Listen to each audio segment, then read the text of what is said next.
Shalom kekasih Tuhan. Saya percaya kita semua terpelihara sempurna dalam kemurahan Tuhan setiap hari dalam kehidupan kita. Nah, pagi ini mari kita baca dalam kitab Galatia pasal yang ke-6 ayat yang ke-7. Di situ firman Tuhan menuliskan, "Jangan sesat. Tuhan tidak membiarkan dirinya dipermainkan. Karena apa yang ditabur orang, itu juga yang akan dituainya." Nah, saudara-saudara, kita mengenal ini sebagai prinsip atau hukum tabur tuai. Apa yang ditabur, maka kelak itu juga yang akan dituai. Ya, karena memang seperti itulah prinsipnya, dan kita mengakui, kita setuju dengan prinsip ini. Karena kita hanya menuai apa yang kita pernah tanam di masa yang lalu. Nah, maka pastikan kita tidak menanam sesuatu yang kita tidak ingin tuai di kemudian hari. Saya beri perumpamaan, saudara-saudara. Misalnya saya sangat menyukai buah mangga dan menginginkan suatu saat menuai atau memanen buah mangga, maka tentu yang saya lakukan adalah saya menanam benih pohon mangga atau bibit pohon mangga. Saya rawat, saya siram setiap hari, dan pada masanya dan tentu pada musimnya dia akan berbuah mangga dan saya bisa menikmati. Berbeda halnya ketika saya menginginkan menuai mangga, tapi yang saya tanam adalah benih pohon jambu misalnya. Saya tanam, saya rawat, saya siram, bahkan saya beriman dan saya doakan dalam nama Tuhan Yesus, benih pohon jambu ini tumbuh menjadi pohon mangga. Nah, setelah beberapa bulan tentu yang tumbuh adalah pohon jambu, saudara-saudara. Dan ketika saya melihatnya, mungkin saya bisa kecewa atau saya berpikir, wah, ini kurang beriman saya ini.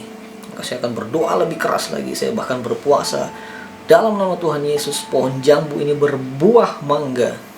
Ya, saudara-saudara pasti tahu hasilnya. Tentu buahnya tetap buah jambu. Dan ini yang Rasul Paulus maksudkan.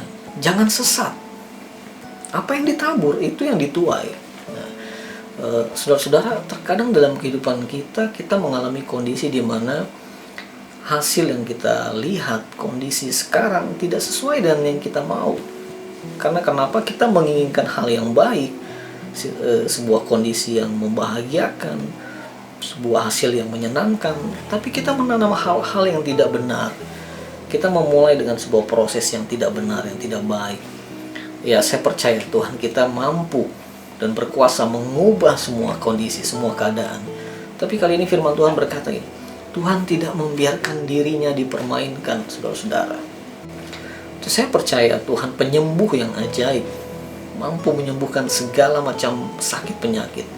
Tapi kemudian tidak berarti bahwa saya bebas berbuat sesuka hati dengan tubuh saya dan kesehatan saya. Saya tidak menjaga kesehatan, saya makan sembarangan, saya tidak berolahraga. Kemudian ketika sakit, kemudian saya meminta karena saya meyakini Tuhan yang penyembuh yang ajaib. Dan ketika tidak sembuh, saya merasa kecewa.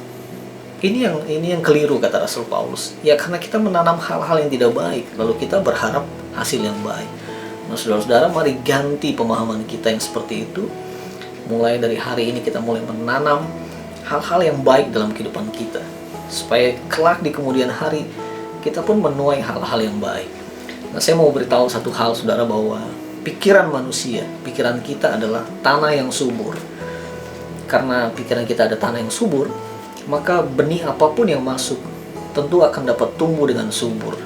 Nah, masalahnya sekarang adalah benih apa yang kita biarkan masuk dalam pikiran kita, ya, yang kita biarkan tertanam dalam pikiran kita. Dalam kitab Filipi pasal 4 ayat yang ke-8, saudara pasti sering dengar ayat ini. Filipi 4 ayat yang ke-8. Jadi akhirnya, saudara-saudara, semua yang benar, semua yang mulia, semua yang adil, semua yang suci, semua yang manis, semua yang sedap didengar, semua yang disebut kebajikan dan patut dipuji, pikirkanlah semuanya itu.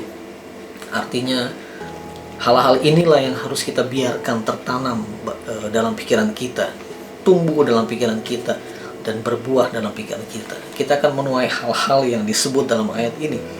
Hal-hal yang benar, hal-hal yang mulia, hal-hal yang adil, hal-hal yang suci, dan seterusnya. Kenapa? Karena kita membiarkan itu tertanam, dan kita pelihara itu dalam kasih Tuhan. Nah, saudara-saudara, hari ini mari kita memulai sebuah pemahaman yang baru, bahwa kalau hari ini kita masih hidup, Berarti ini kesempatan untuk kita menanam hal-hal yang baik yang firman Tuhan mau, sehingga kehidupan kita di masa yang akan datang dipenuhi dengan hal-hal yang bahagia, hal-hal yang benar, hal-hal yang mulia.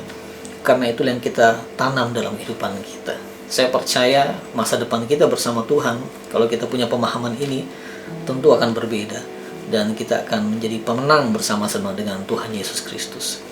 Tuhan memberkati kita semua. Amin.